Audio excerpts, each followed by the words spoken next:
বিসমিল্লাহির রহমানির রহিম। আসসালামু আলাইকুম। নতুন পুরাতন বন্ধু সবাই কেমন আছেন? আশা করি সবাই খুবই ভালো আছেন। তো আজকে আবারও দুইটা মজাদার রেসিপি নিয়ে চলে আসলাম বন্ধুরা।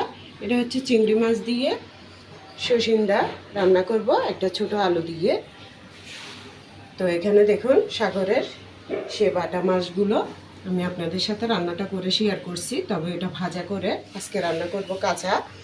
তো বন্ধুরা এগুলো ভালো করে হলুদ লবণ দিয়ে খুবই সুন্দর করে ধুয়ে নিলাম কেটে কুটে। তো এখন রান্নাটা শুরু করে দিই। তো আপনারা আমার সাথেই থাকুন। তো বন্ধুরা দিয়ে দিলাম সয়াবিন তেল মাছের স্বাদ অনুযায়ী। এখন দিয়ে দেব পেঁয়াজ কুচি, বেশি করে একটু পেঁয়াজ দিয়ে দিলাম। 4 চামচে 1 চামচ হবে রসুন বাটা দিলাম। এখন এটা একটু কাঁচা গন্ধ যাওয়া পর্যন্ত পেঁয়াজ আর রসুনটা ভেজে নেব। এই তো পেঁয়াজ আর রসুনটা কাঁচা গন্ধ যাওয়া পর্যন্ত ভাজার পরে এখন হলুদের গুঁড়ি 1 চামচ, মরিচের গুঁড়ি 2 চামচ, স্বাদ অনুযায়ী লবণ, জিরার গুঁড়ি আধা চামচ থেকে কম ধনিয়ার গুঁড়ি।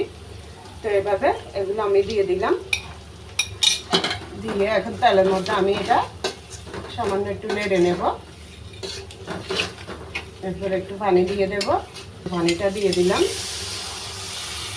তো বন্ধুরা খুবই অল্প মশলায় আমি মাছটা রান্না করতেছি, তবে মরিচটা একটু বাড়িয়ে দিছি, গুঁড়ি মরিচটা, যেহেতু কাঁচা মাছ রান্না করব এর মধ্যে গুঁড়ি মরিচটা দিলে খেতে ভীষণ ভালো হয়। 4 চামচ 1 চামচ হবে হলুদ সর্ষে আর কাঁচামরিচ বাটা, এটা দিয়ে দিলাম। তো একসাথে আমি ভালো করে কষিয়ে নেব। খুবই সুন্দর করে মশলাটা কষিয়ে নিলাম কাঁচা গন্ধটা যাওয়া পর্যন্ত। অল্প করে একটু পানি দিয়ে দিলাম। মশলার ঝোলটা উতরানোর পরে এই যে দেখুন আমি মাছগুলো একটাকে 2 পিস করে নিছি, খুবই সুন্দর করে আবারও ধুয়ে নিলাম। ধোয়ার পর কিছুটা মাছে একটু ডিমও হয়েছে, তো আমি এখন দিয়ে দিচ্ছি মশলার ঝোলের মধ্যে। তো টুকরা করে দেওয়ার কারণ হচ্ছে মাছটা একটু লম্বা, বেশি টুকরো করে দিলে যেহেতু কাঁচা রান্না করতেছি মশলাটা ভিতরে ভালো করে যাবে, খেতেও ভালো লাগবে তাই। তো এখন আমি ভালো করে মশলার মধ্যে মাছের কাঁচা গন্ধ যাওয়া পর্যন্ত ভালো করে কষিয়ে নেব মশলার সাথে। আজকে আমার থেকে টমেটো নেই, তো টমেটোর বদলে আমি আজকে লেবুটা দেব। এই যে দেখুন অর্ধেক লেবু আমি নিয়ে নিয়েছি।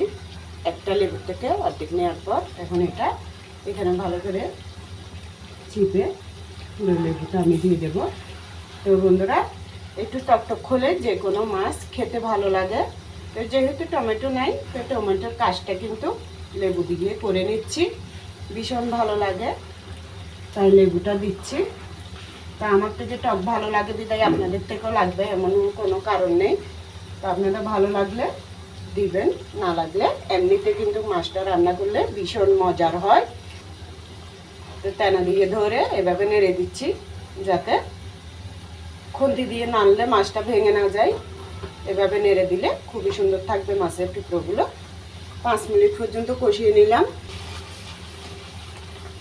এমনভাবে কষাতে হবে বন্ধুরা যাতে মাছের কাঁচা গন্ধটা না থাকে।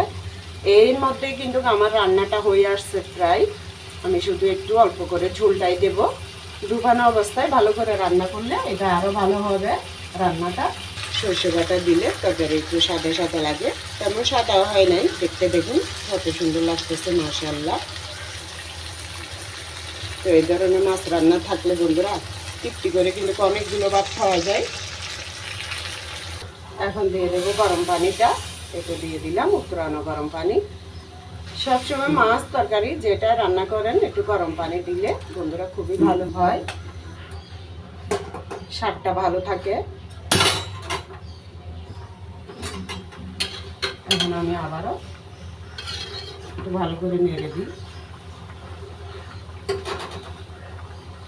আমি কিন্তু লেবুটা দেওয়ার পরে ভালো করে 2 মিনিট পর্যন্ত কষিয়ে নিছি।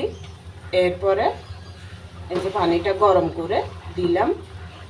লেবুটা দেওয়ার কারণে বন্ধুরা এটার কিন্তু স্বাদটাই অন্যরকম হয়ে গেছে, একটু টকটক ভাব লাগতেছে, খেতে ভীষণ ভালো লাগছে। আমি যেহেতু লবণটা দেখছি তাই বলতেছি।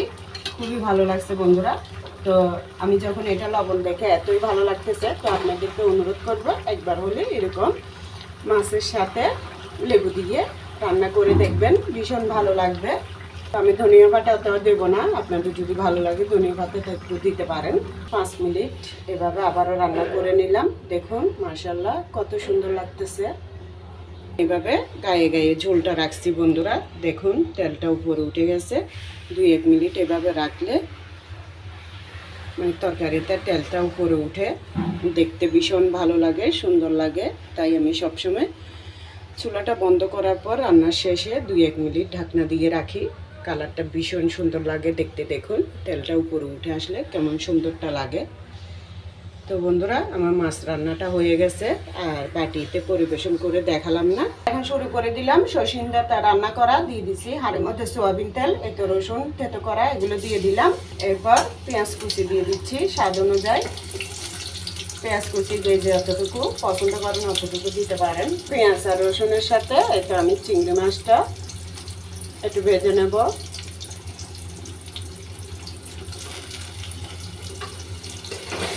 এগুলো যেহেতু বড় চিংড়ি, মানে তরকারি খাওয়ার মতো চিংড়ি আর কি, তবে একটু বড় আছে। এগুলো আপনার 4-5টা দিয়ে যদি আধা কেজি সবজি তরকারি রান্না করেন খেতে ভীষণ মজার হয়। চিংড়ি মাছটা এভাবে লাল লাল করে ভেজে নিলাম, তেমন কড়া করে ভাজা যাবে না কিন্তু। জিরার গুঁড়ি 4 চামচ ছোটোগুলোয়, আধা চামচ থেকে একদম কম। এটা ধনিয়াটা সেম একইভাবে দিলাম। মরিচের গুঁড়ি 4 চামচ ছোটোগুলোয় 1 চামচ উঁচু করে, আর হলুদের গুঁড়ি সমান করে 1 চামচ, স্বাদ অনুযায়ী লবণ এগুলো দিয়ে দিলাম। দিয়ে আবার আমি ভালো করে এটা একদম মাঝারি আঁচ থেকে কম আছে একটু তেলের সাথে চিংড়ি মাছের সাথে মশলাটা ভেজে নেব। তারপর পানিটা দেব। তো ফ্রিজটা ধুয়ে এখন একটু পানিটা দিয়ে দেব।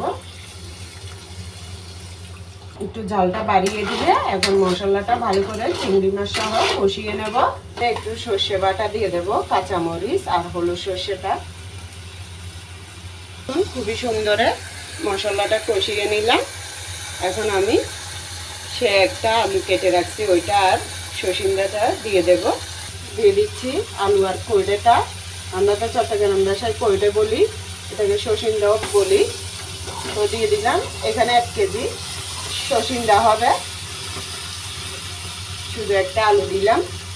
সেই অনুযায়ী মশলাটাও দিলাম, খুবই অল্প করে মশলাটা দিলাম বন্ধুরা।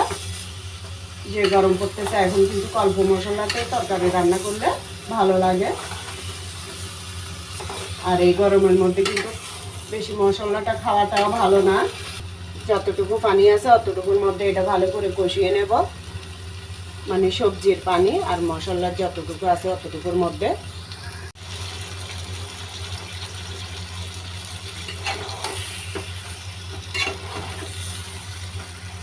5 মিনিট পর্যন্ত কষিয়ে নেব।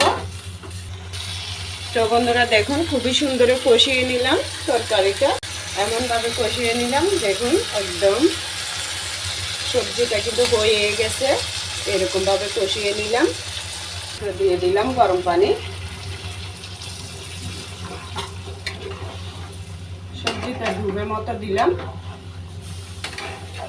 যেহেতু এটা আমি কষানোর মধ্যে ভালো করে রান্না করে ফেলছি। অল্প করে ঝোলটা দিছি, জাস্ট শুধু আমি 2-3 মিনিট এটা রান্না করব। তো বন্ধুরা আমি চুলাটা কিন্তু বন্ধ করে দেবো। আমার রান্নাটা কমপ্লিট হয়ে গেছে, আলু টালু সিদ্ধ হয়ে গেছে।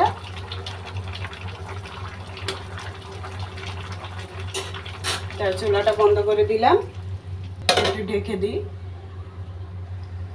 দেখতে কত সুন্দর লাগতেছে। 2-3 মিনিট পর ঢাকনাটা দিয়ে রাখছি, দেওয়ার পর তুলে নিছি। এখন ঢাকনাটা তোলার পর শুধু কালারটাই দেখুন কত সুন্দর লাগতেছে মাশাআল্লাহ। তো খেতে কিন্তু সেরকম অসাধারণ হয়েছে বন্ধুরা। তো আপনাদের যদি আমার এই রান্নাগুলো ভালো লাগে তাহলে আপনারা এইভাবে একবার হলেও রান্না করে খেয়ে দেখবেন, তাহলে বুঝতে পারবেন রান্নাটার স্বাদটা কতটুকু কত মজার হয়। তো সবার যদি ভালো লাগে লাইক কমেন্ট শেয়ার করে দিবেন। তো বন্ধুরা সসিন্দা দিয়ে চিংড়ি মাছ রান্না করলাম, এর আগে সাগরের বাটা মাছ রান্না করলাম, খুবই মজাদার করে খেতে মাশাআল্লাহ অসাধারণ হয়েছে। আমি লবণটা দেখছি, মুখে ভীষণ ভালো লাগছে। তো আমার রান্নাটা কমপ্লিট হয়ে গেল বন্ধুরা। আমার নতুন পুরাতন বন্ধু সবাইকে অসংখ্য অসংখ্য ধন্যবাদ আর ভালোবাসা জানিয়ে এখানেই ভিডিওটা শেষ করলাম। আল্লাহ হাফেজ, আসসালামু আলাইকুম।